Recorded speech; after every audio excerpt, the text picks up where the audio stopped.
Test drive tayo ng 2023 Hyundai Palisade.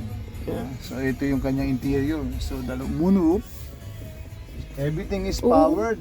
Oh, everything is powered mga kapips.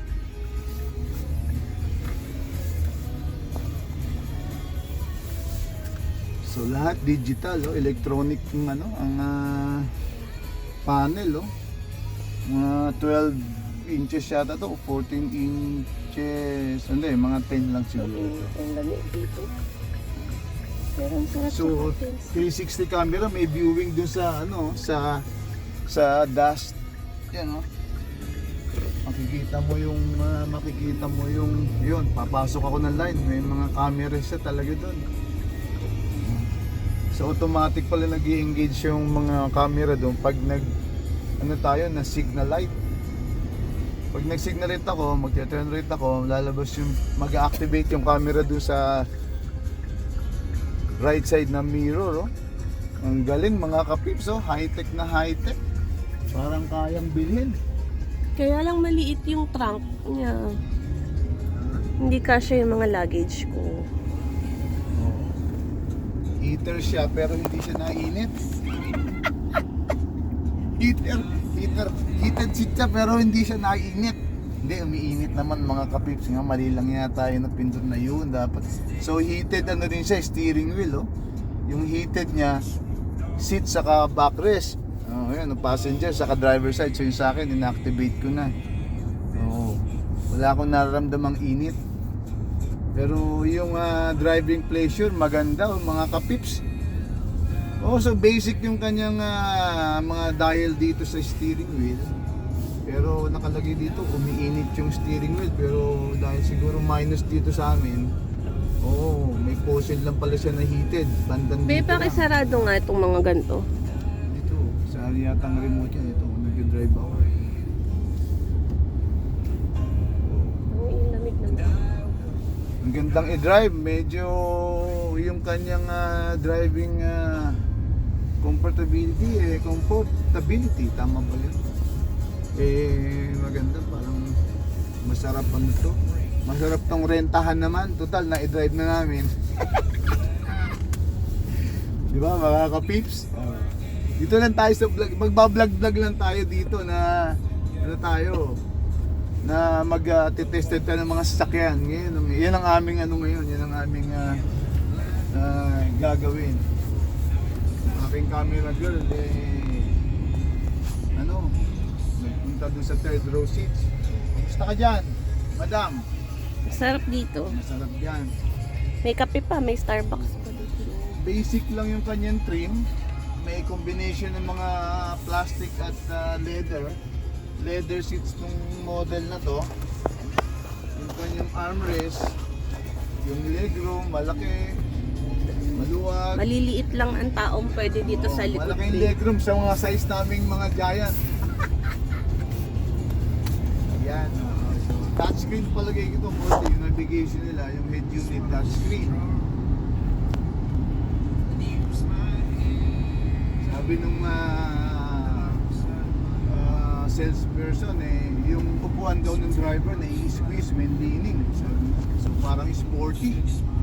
Pinagsamang sport sa luxury interior. Nakakaaliw yung camera, 360. Itong model po na to, Palisade, 360 yung camera niya. So mula bubong siguro, kita naman dito both side, upper and front and back, loaded ng camera. Ito naman niya, parang leather suede tong trim niya rito, pillar niya rito. Sarap hawak-hawakan. Pero itong kotse na to mga kapips, nagamit na.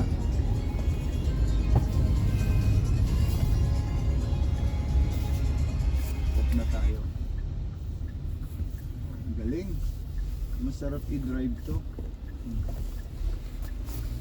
Bago pa kasi. Maliit lang ba dito yung niya, storage? Saan? Sa likod.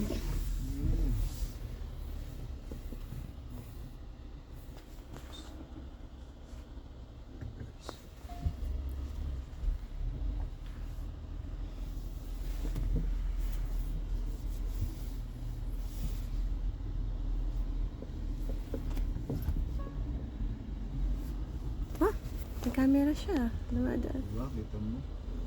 360 yung camera niya, oh. Nagpa-park ako sa makikita mo talaga kung ano yung position ng ano eh, nung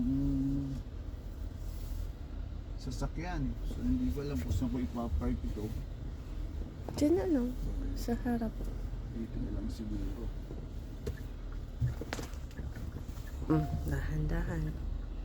Naku, nakikita mo ba? Pag nabangga ka pa naman dito sa dami ng camera nito, ewan na lang. Pero minsan parang mas nakakatakot pang gamitin itong puro camera dahil magre-rely ka na sa camera. Last thing na malalaman mo, tutunog na lang, gabagag! Ayos.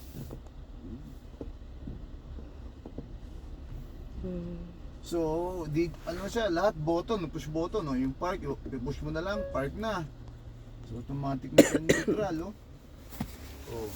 Naka-drive, so may dial sa rito, may selection sa rito na eco drive. Kung medyo speed ang dating mo, adrenaline mo, mag-sport mode ka. Hindi ko alam kung ano itong smart. Baka ito yung mas matalino pa sa'yo, auto driver. So meron ditong sa snow, meron ditong putik, mud, sand, buhangin. So all-wheel drive yata ito. Okay mga kapips, ito kung gusto nyo bumili ng Palisade. Palisade ba? Palisade ako ng Palisade. Mali naman pala ako. Pasensya na kayo, Tagalog ko eh. Oh, ito meron ditong compartment, oh.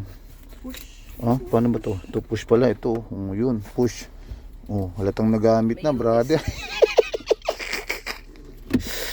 Oh, ayun. May mga lalagyan. Okay. Ito na ha. Ito ang modelo niyan. Palisade. Yan, ganyan lang ang loob niyan. Oh, abangan niyo na lang susunod na vlog namin. Kung ito i-drive na namin sa papuntang garahe namin, no. Ah, saka meron pa siyang meron siyang tawag dito yung sa likod, pumunta ka mo. ano ba tawag sa ganyang mga ilaw sa loob, interior parang Nakita mo ba ilalagyan ng luggage, ha? hindi mo makikita. Nandun, ifo-fold mo lang yan. Pero kung hindi naman